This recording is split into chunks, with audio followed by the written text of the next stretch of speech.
people in my life have called me to where I have gone in my life, opened doors for me in my life. And so it's neat to be able to do that for some other students. Good morning. All right, coats off, stuff out, ready to go. Christy Krumrich leads a double life.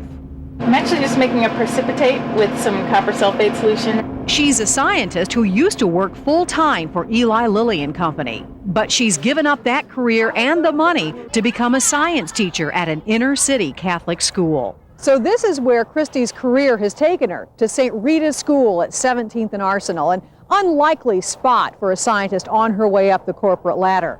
So what gives? Well, hers is a story with an almost mystical connection.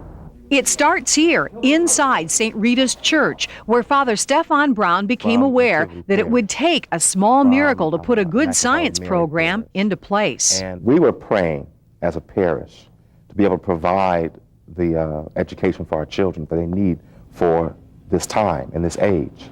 At the same time, Christy began to search for ways that she could reach out to kids. I was starting to look for a position that would maybe combine my skills in science and math with my skills with people. That was just the beginning. St. Rita's didn't even have a science classroom. But then somebody remembered this old building. It was being used as a storage area. Well, this storage area eventually became a science lab. We cleaned it out and we painted it and made it look the way it does now. Christy then got help from Lily and some friends. The result, the students at St. Rita's are getting a hands-on approach to science. This weekend, I took apart my hairdryer. Today's lesson, how to make a small motor with wires and magnets.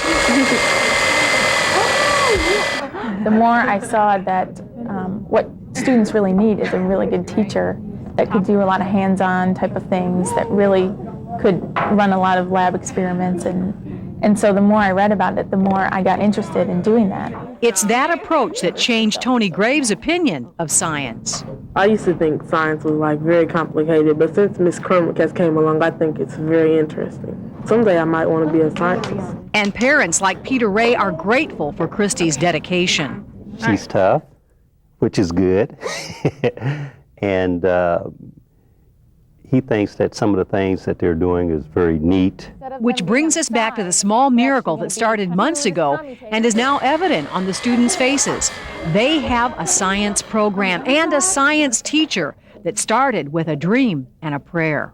It's been really inspiring to work, especially one-on-one with those children, and try to reach them and help them understand the kind of excitement I have for science. So that's where I've really gotten a lot out of it. Okay, you did a great job. See you tomorrow.